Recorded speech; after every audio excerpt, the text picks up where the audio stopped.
बघा आता इथं आपल्याला 5व्या क्वेश्चन मधला बी जो आहे तो सॉल्व्ह करायचा, ठीक आहे.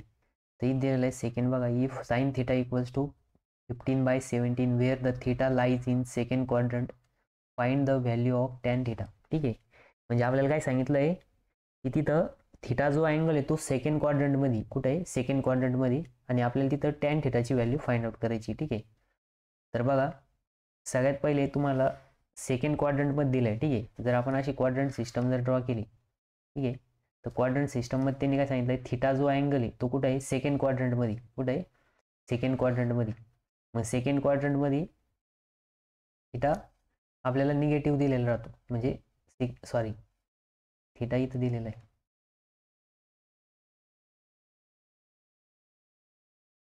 म्हणजे याचा अर्थ काय आहे की हा अँगल जो आहे तो थिटा आहे, ठीक आहे. हा अँगल काय आहे, थिटा आहे. आणि त्याच्यामध्ये साईन थिटाची व्हॅल्यू दिली, तर साईन थिटाची व्हॅल्यू किती दिलेली आहे, 15/17. बघा सोल्युशन सगळ्यात पहिले द्यायचं sine theta equals to 15/17 where theta is in second quadrant,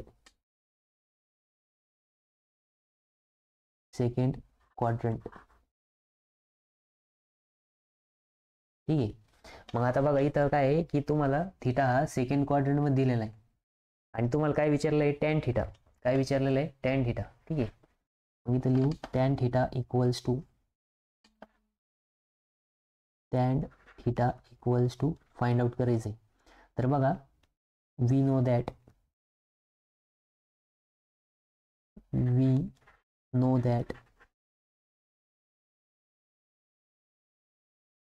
tan theta equals to sine theta upon cos theta. मग बघा थिटा जर अँगल सेकंड क्वाड्रंटमध्ये असेल,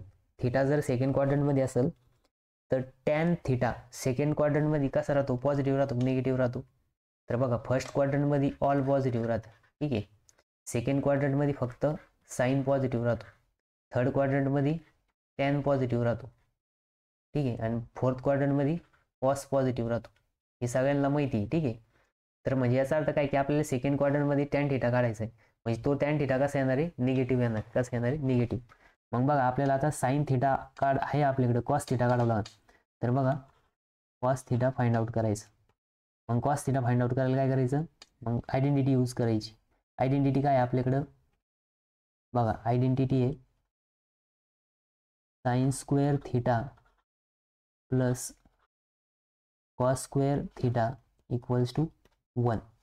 मग आपल्याला जर कॉस स्क्वेअर थिटा काढायचं असेल तर काय करावं लागेल, ही इकडे नेऊन मायनस करावं लागेल. म्हणजे इथे येणार आहे cos square theta equals to 1 minus sine square theta, ठीक आहे. म्हणजेच cos theta equals to under root of 1 minus sine square theta, ठीक आहे. मग इथे येणार आहे 1 मायनस, आता साइन स्क्वेअर थिटाची व्हॅल्यू किती आहे, साईनची व्हॅल्यू दिलेली आहे 15/17. म्हणजेच इथं काय येणार, अंडर रूट ऑफ 1 मायनस, आता बघा 15चा वर्ग किती आहे, 225, आणि 17चा वर्ग किती आहे, फाइंड आउट करावं लागेल, ठीक आहे. माझे पण पार्ट नाहीत.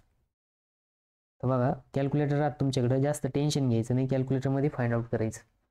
मग बघा 15चा स्क्वेअर 15 स्क्वेअर तो येतो 225, आणि 17चा वर्ग येतो 289, ठीक आहे, 289. मग इथे येणार आहे अंडर रूट ऑफ, आता बघा इथं क्रॉस मल्टिप्लिकेशन होणार, म्हणजे इथं काय येणार 289 मायनस 225 अपॉन 289, ठीक आहे. मग इथं बघा, तर इथं काय आलं, कॉस थिटा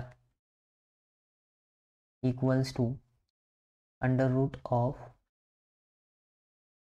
आता बघा 289 मधून 25 गेले, सॉरी 289 मधून 225 गेले, म्हणजे किती राहते 64.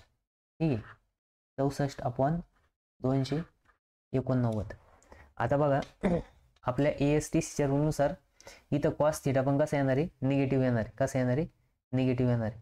मग बघा आपण जर या स्क्वेअर रूटमधून हे दोन्ही जर बाहेर काढले तर कॉस थिटा इक्वल्स टू, आता स्क्वेअर रूटच्या बाहेर घेताना प्लस मायनस घ्यावं लागेल. मग 64 म्हणजे किती येतं, 64 जर स्क्वेअर रूटमध्ये घेतला तर त्याचं येतं 8 8 64, म्हणजे 8चा वर्ग 64 आहे. आणि 289 हा 17चा वर्ग आहे. मग आता याच्यामधून प्लस साईन घ्यायचं की मायनस साईन. तर बघा theta is in second quadrant.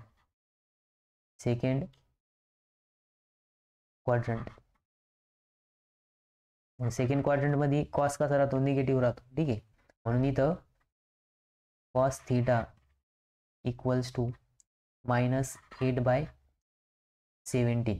ठीक आहे, मग आता हा जो मायनस आलेला आहे आणि आपल्याकडं साईन थिटा ऑलरेडी गिव्हन आहे, मग ते काय करायचे, या टॅन थिटामध्ये पुट करायची. मग इथं बघा परत एक लाईन,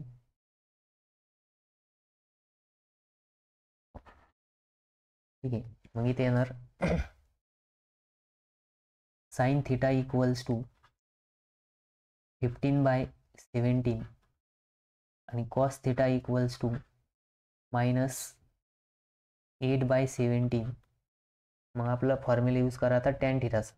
आपल्याला जो विचारला आहे टॅन थिटा, मग बघा इथं लिहायचं tan theta equals to sine theta upon cos theta. ठीक आहे, मग बघा साईन थिटा जागेवर साईन थिटाची व्हॅल्यू पुट करा. मग साईन थिटा किती आहे 15/17 अपॉन कॉस थिटा किती आहे -8/17. मग आता इथे येणार आहे 15 अपॉन, बघा 17 कॅन्सल होणार, 15/8 येणार. किती येणार 15/8. मग लिहायचं हेन्स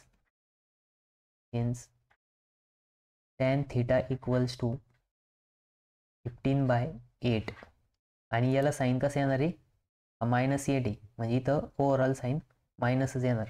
ठीक आहे, तर बघा मी थोडं रिअरेंज करून लिहितो. इथं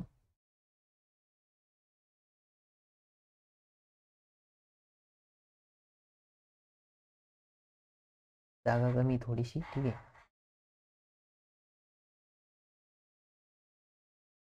फायनल आन्सर लिहायचं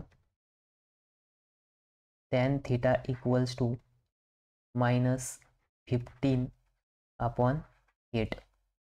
ठीक आहे, मग इथे येणार -15/8. आता बघा टॅनला पण मायनस साईन आलं का, कारण की सेकंड क्वार्टरमध्ये फक्त साईनच पॉझिटिव्ह राहतो, त्याच्यामुळं त्याला पण मायनस साईन येणार. ठीक आहे, म्हणजेच टॅन आपल्याला जो फाइंड आउट करायचा तो काय आला -15/8 आला. ठीक आहे, तुम्ही याला अशा पद्धतीनं पण सॉल्व्ह करू शकता, किंवा तुम्ही इथे एक ट्रायंगल क्रिएट करून मग त्याची फ्रंट साईड आपण ॲडजस्टंट साईड करू शकता.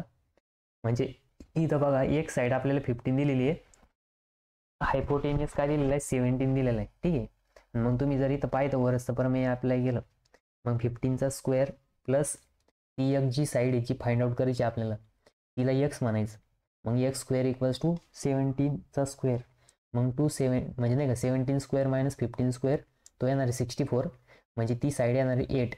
आणि मग इथं काय आहे की साईन टॅन थिटा काय राहतो, फ्रंट साईड आपण ॲडजस्टंट साईड, मग फ्रंट साईड आली आपली 15 आणि ॲडजस्टंट साईड येणार आहे 8. आणि सेकंड क्वाड्रंटमध्ये टॅन निगेटिव्ह राहतो म्हणून निगेटिव्ह साईन घ्यावं लागेल. ठीक आहे, तुम्ही असं केलं तरी पण आन्सर बरोबर येतं, तसं केलं तरी पण बरोबर येतं. ठीक आहे, तर बघा याचा हा 3 मार्कसाठी तुम्ही आज सॉल्व्ह करायचं.